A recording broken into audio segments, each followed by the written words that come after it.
the Opupco Studios in Oklahoma City. You're watching the Press Row. We're brought to you by Papa John's Pizza. You can go online right now and order at papajohns.com. I'm Jenny Carlson here with Barry Trammell. Time for 5 and 5. We got 5 topics, about a minute each. Let's get right to it, Barry, with a little true-false.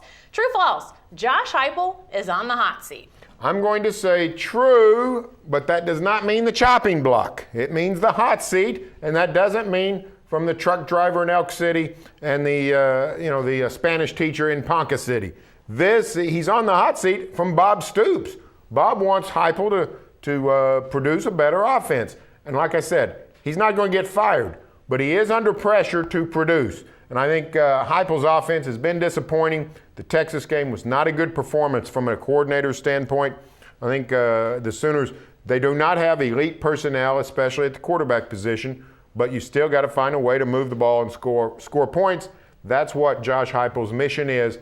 Bob Stoops is going to put him in a headlock if he doesn't do it.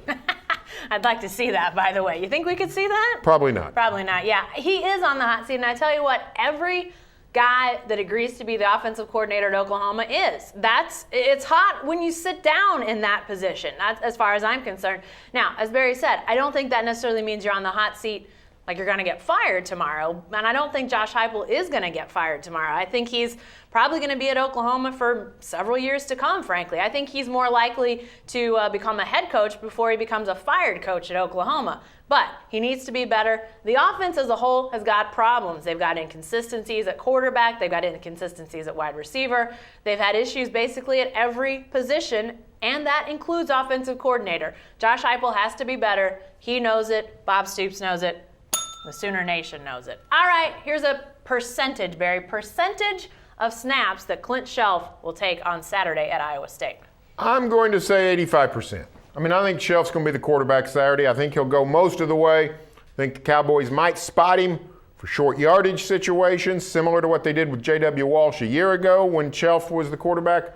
But I think we saw a decision on Saturday against TCU. We saw Mike Gundy and Mike Yurcich say, hey, enough of that. J.W. Walsh throws a horrible interception there near the goal line. They said it's time to try Shelf, and I think that's what we're going to see in Ames on Saturday. Mostly Clint Shelf. Yeah, I would agree with that. I think Clint Shelf is the starter. And you know what? He and J.W. Walsh showed a year ago that they can coexist with Walsh in that specialty package. Easy for me to say. But there's no reason why they wouldn't do that again. It was obviously effective. Walsh produces when he does that, whether you want to call it the Walshing machine, or we're going to have to pull out those old nicknames, I guess, Barry. But whatever you want to call it, it seems to work. Those guys and their egos and their personalities, they've made it work before. No reason to think they couldn't make it work again. I say Clint Shelf gets 87% of the snaps.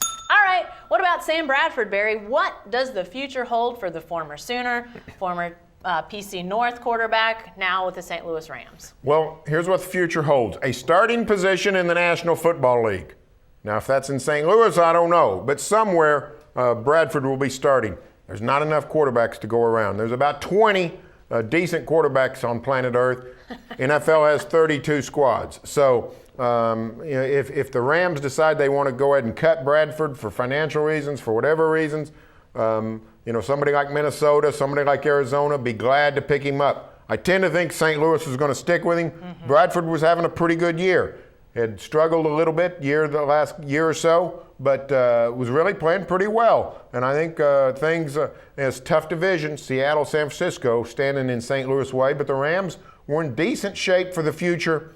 The torn ACL is going to impede that progress, but Sam will start somewhere in the NFL next season, probably St. Louis. Listen, Josh Freeman stopped going to meetings in Tampa Bay, went to Minnesota, and started Monday Night Football. That tells you all you need to know right there about the lack of really dependable quarterbacks in the NFL. Sam Bradford, for the struggles that he's had in his first 3+ seasons in the NFL, some of it was on Sam, but a lot of it was on the pieces around him. St. Louis not surrounding him with great pieces. They're finally starting to bring some of that together. They've got 2 first-round draft picks in this year's draft.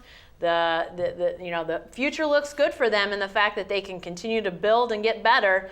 Will it be with Sam Bradford? I think as long as they believe that knee is being rehabbed and rebuilt and it's gonna get back to where it was before, I don't think there's any reason why they'd look somewhere else. I think it's in St. Louis.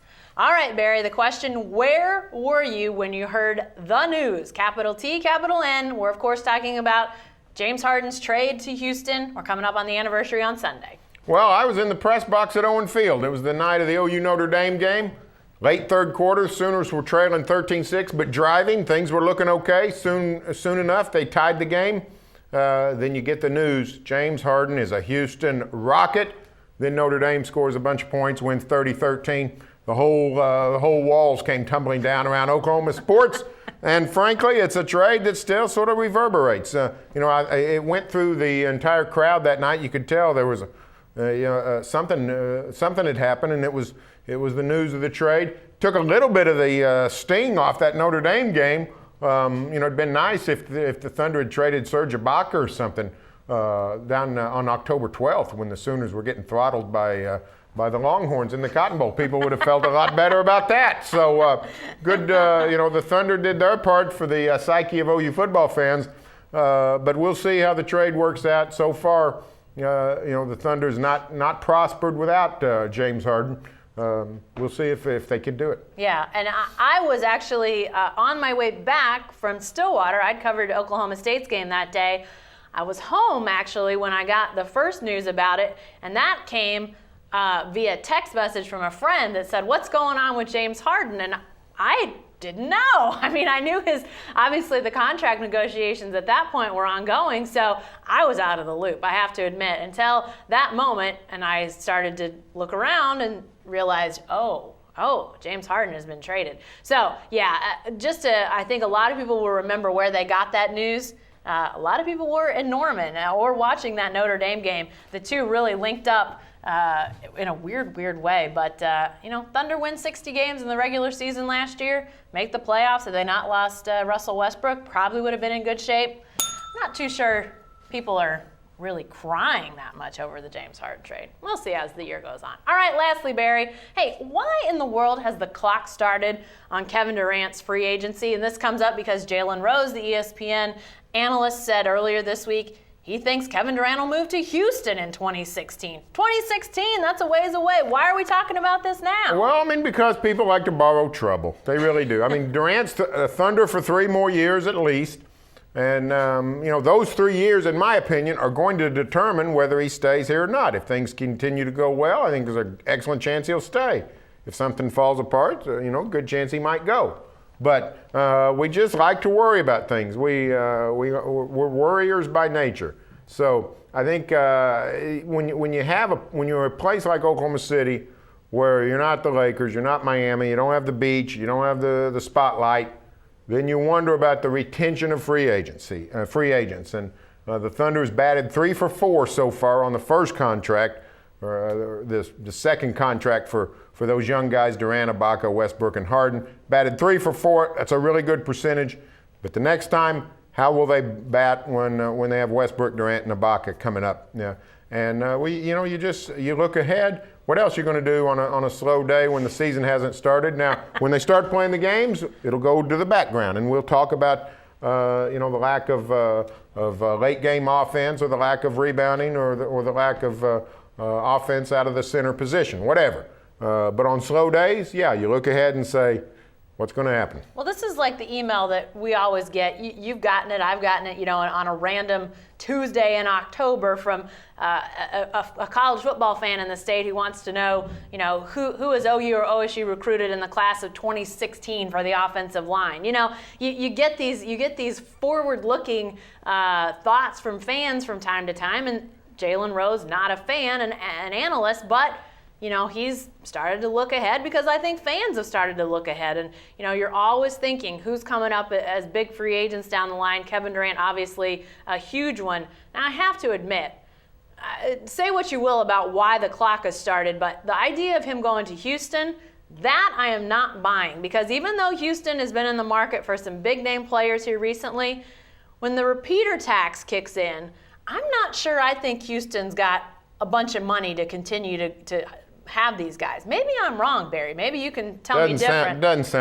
sound kosher. Now, if they go and win a couple NBA championships with James Harden and Dwight Howard, maybe that changes. I don't see their finances being in a place where they can sign him in a couple years. The clock is ticking. Be sure to stay with the best coverage team anywhere at newsok.com and every day in the Oklahoma.